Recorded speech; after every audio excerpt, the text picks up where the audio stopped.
Assalamualaikum warahmatullahi wabarakatuh. Nama saya Sindida Yutiara, NIM 2007113850 dari jurusan Teknik Sipil. Di sini saya akan mempresentasikan mengenai studi kasus kegagalan konstruksi gedung RSUD Muhammad Jamil Padang. Pendahuluan, pembangunan suatu konstruksi harus sangat diperhatikan karena menyangkut keselamatan dan keamanan banyak orang di masyarakat sekitarnya. Dalam membangun sebuah konstruksi perlu banyak pertimbangan sehingga bangunan berfungsi dengan baik, aman, nyaman, dan tentunya dengan biaya seminim mungkin. Namun, tak jarang timbul problem-problem yang membuat suatu bangunan mengalami kegagalan. Kegagalan sebuah konstruksi adalah keadaan di mana suatu konstruksi bangunan tidak berfungsi dengan baik, tidak sesuai dengan ketentuan yang tercantum dalam kontrak kerja konstruksi atau pemanfaatannya yang menyimpang akibat kesalahan penyedia maupun pengguna jasa.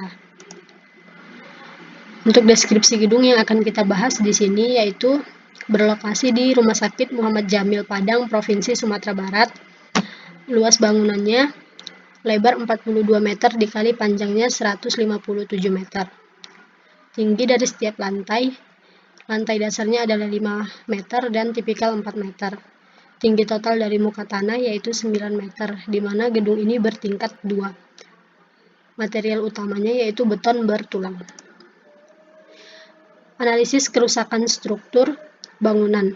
Secara umum, kerusakan struktural yang terjadi pada bangunan tersebut dapat dikelompokkan dalam kerusakan elemen struktural bangunan seperti kolom, balok, plat tangga, dan juga lantai. Tingkat kerusakan elemen struktur pada lantai 2 yaitu mencapai 15% kerusakan yang terjadi. Analisis kualitas mutu beton. Dengan menggunakan pengujian Hammer Test, dengan hasil yang diperoleh mutu beton FC untuk kolom yang berkisar di antara 200 kg per cm2 sampai dengan 260 kg per cm2 dengan mutu K225. Dari hasil penelitian tersebut dapat disimpulkan bahwa kualitas dari beton yang ada pada elemen struktur kolom, balok, dan plat lantai serta tangga kurang baik untuk persyaratan gedung bertingkat. Jadi mutunya di sini masih kurang standar untuk memenuhi persyaratan gedung bertingkat. Selain itu, kolom tidak diangker dengan baik ke pondasi atau stek kolom atau panjang penyaluran. Kolom atau balok tidak kuat atau pada beban datang dari luar seperti gempa bumi. Sambungan tidak kuat atau sambungan tulangan tidak standar. Jadi bukan hanya dari mutu betonnya saja yang kurang standar, namun untuk besi penulangannya juga belum memenuhi standar. Analisis kegempaan. Analisis kegempaan ini dilakukan dengan menghitung gaya geser di dasar gempa rencana, menghitung faktor reduksi gempa, dan melihat struktur perilaku akibat dari gempa yang sesuai dengan peta hazard gempa Indonesia. Untuk menganalisis gempa ini ada dua yang dilakukan. Yang pertama, analisis respons dinamik sesuai dengan pasal 711 SNI 0317262002 untuk mencegah terjadinya respon struktur terhadap gempa yang dominan di dalam rotasi, paling tidak gerak ragam fundamental lebih dominan dalam translasi atau perpindahan. Dapat dilihat dari tabel. Untuk struktur gerak ragam pertama adalah dominan dalam translasi arah X. Untuk gerak ragam yang kedua dominan dalam translasi arah Y. Bisa kita lihat. Dan untuk gerak ragam ketiga dominan terhadap rotasinya. Maka karakteristik dinamik struktur ini baik dan memenuhi syarat. Jadi tidak ada masalah pada analisis respon dinamiknya. Kemudian yang kedua yang dilakukan presentasi waktu getar alami. Sesuai dengan pasal 722 SNI 0317262002 penjumlahan respons ragam untuk gedung tidak beraturan yang memiliki waktu getar alami yang berdekatan seperti pada tabel. Nah, jadi di sini waktu getarnya itu beraturan dan berdekatan. Untuk presentasinya itu 11,048747%. Kemudian kita juga perlu tahu bagaimana sih bangunan yang tahan terhadap gempa. Apa saja kriteria bangunan yang anti gempa?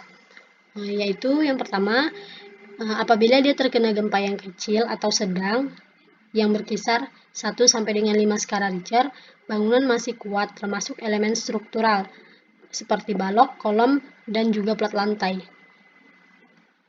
Dan juga elemen non-strukturalnya juga masih tetap kuat seperti dinding, jendela, dan plafon. Jadi, untuk bangunan yang tahan gempa, apabila dia terkena gempa kecil dan sedang, maka tidak akan ada kerusakan yang terjadi.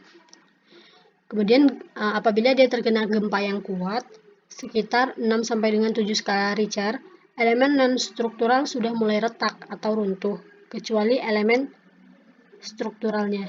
Jadi, apabila dia terkena gempa yang kuat, yang akan mengalami kerusakan itu adalah elemen non-strukturalnya, sementara untuk elemen strukturalnya itu masih baik-baik saja atau aman dan tidak terjadi kerusakan. Kemudian apabila dia terkena gempa yang sangat kuat, yaitu di atas 8 skala Richter, maka elemen struktural dan non-struktural sebagian akan runtuh, namun keruntuhannya direncanakan sedemikian rupa agar tidak banyak menimbulkan korban jiwa. Nah, kita masuk ke penyebab kerusakannya. Di sini penyebab kerusakannya itu ada 2. Pertama, gempa bumi. Pada kasus ini menyebabkan kegagalan struktur gedung pusat jantung regional PJR RSUD Muhammad Jamil. Adalah gempa bumi berkekuatan 7,6 skala Richter di lepas pantai Sumatera, sekitar 50 km barat laut Kota Padang dengan kedalaman sekitar 87 km dari permukaan laut. Gempa ini terjadi pada tanggal 30 September 2009. Jadi, gempa yang terjadi ini digolongkan sebagai gempa yang kuat. Untuk faktor yang kedua, penyebab yang kedua itu adalah perbedaan antara perencanaan dan pelaksanaan di lapangan. Penyebab struktur gedung pusat jantung regional PJR RSUD Muhammad Jamil mengalami kegagalan adalah adanya perbedaan antara perencanaan dengan pelaksanaannya di lapangan. Jadi, setelah dilihat bahwa dalam perencanaannya itu, seluruh perencanaannya itu standar untuk bangunan bertingkat 2. Namun, setelah dilakukan pelaksanaan, ternyata hasil yang didapat itu bangunan justru jauh di bawah standar. Dari hasil analisis struktur yang dilakukan pasca gempa 30 September 2009 terlihat bahwa kolom dari gedung pusat jantung regional RSUD Muhammad Jamil mengalami kegagalan struktur akibat lentur dan juga geser. Hal ini disebabkan oleh yang pertama, mutu beton yang digunakan di lapangan jauh lebih rendah dari yang ada di perencanaan. Kemudian diameter tulangan lentur yang terpasang di lapangan lebih kecil dari diameter tulangan lentur yang ada di perencanaan. Nah, dari 2 ini kita bisa tahu bahwa mutu beton yang ada di perencanaan dengan mutu beton yang ada di lapangan itu sangat berbeda. Yang ada di lapangan jauh lebih rendah daripada perencanaannya. Mungkin ini kesalahan juga dari para pelaksana konstruksinya. Kita masuk ke metode penyelesaian. Perlu kita ingat, kegagalan struktur pada gedung RSUD Muhammad Jamil Padang ini disebabkan oleh gempa. Gempa termasuk dalam bencana alam dan tidak ada sanksi bagi para kontraktornya. Namun, apabila sudah ada kesepakatan di awal bahwa perencanaan gedung ini merupakan gedung yang tahan gempa, dan setelah terkena gempa ini gedungnya mengalami kegagalan, maka akan ada sanksi bagi para kontraktornya. Ini sesuai dengan pasal UU Bangunan Gedung. Setiap pemilik dan atau pengguna yang tidak memenuhi kewajiban pemenuhan fungsi dan atau persyaratan dan atau pelanggaran gedung sebagaimana dimaksud dalam undang-undang ini dikenai sanksi administratif dan atau sanksi pidana. Untuk metode penyelesaiannya, yang pertama kita lakukan klasifikasi masalahnya. Mengklasifikasi masalah-masalah yang menyebabkan konstruksi itu gagal. Yang pertama, evaluasi terhadap kerusakan ringan dan parah untuk menentukan cara yang tepat untuk menindaklanjutinya. Kedua, evaluasi kemiringan bangunan dengan teodolit. Dan yang ketiga, idealisasi struktur gedung dengan menganalisis penyebab keruntuhan di mana pada lantai 1 terdapat massa dan kekuatan yang lebih besar daripada lantai 2. Langkah yang kedua, kita analisa kegempaannya. Analisa kegempaan dilakukan untuk menghitung gaya geser dasar gempa rencana, menghitung faktor reduksi gempa, dan mencek perilaku struktur akibat gempa sesuai peta hazard gempa Indonesia. Spektrum respon gempa rencana yang digunakan adalah gempa dengan probabilitas terlampaui 10% dalam 50 tahun atau gempa dengan periode ulang 500 tahun pada peta hazard gempa Indonesia. Setelah kita lakukan kedua analisis tadi, kita melakukan perbaikan pada strukturnya. Ada 4 yang mengalami kegagalan. Yang pertama yaitu retak pada beton kolom. Metode injeksi dengan material pasta semen yang dicampur dengan expanding agent serta latex atau hanya melakukan sealing dengan material polimer, mortar, atau polyurethane silen. Yang kedua, beton kolom terlepas sehingga tulangan kelihatan. Jika kapasitas tulangan masih memadai, material beton pengganti minimal harus sesuai dengan mutu beton rencana gedung atau dengan material yang mutunya lebih baik. Pada saat pelaksanaan, harus dipastikan bahwa cetakan beton dan skor-skor sudah dipersiapkan dan terpasang dengan baik. Yang ketiga, beton kolom hancur atau rusak berat. Langkah-langkah yang dapat dilakukan dalam perbaikan kolom yang hancur atau rusak berat.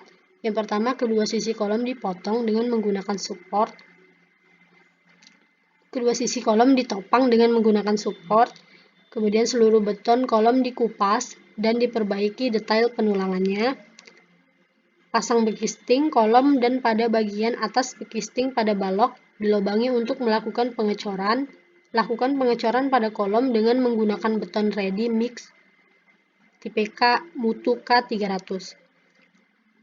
Setelah itu, bekisting kolom dibuka setelah beton cukup umur.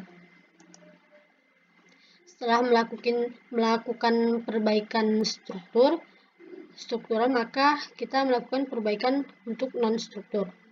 Untuk elemen bangunan yang rusak ringan dapat dilakukan perbaikan dengan cara berikut. Yang pertama, dinding hancur.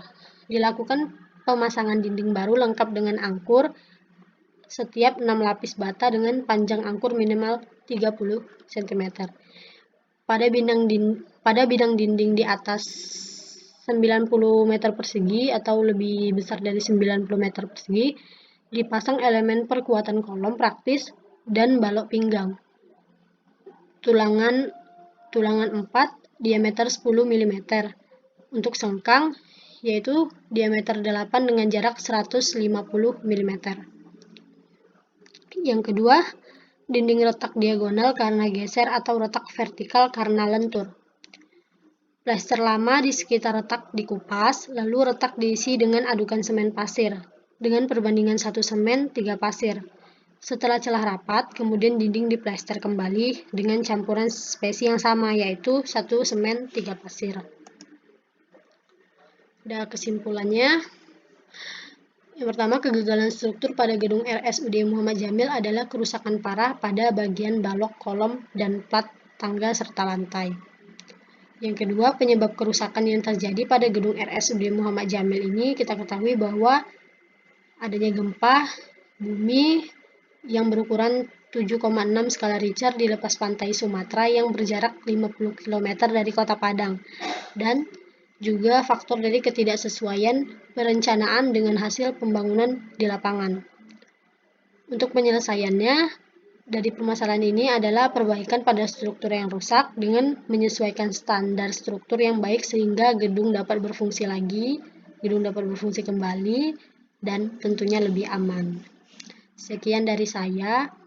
Apabila ada kesalahan, saya mohon maaf dan saya ucapkan terima kasih.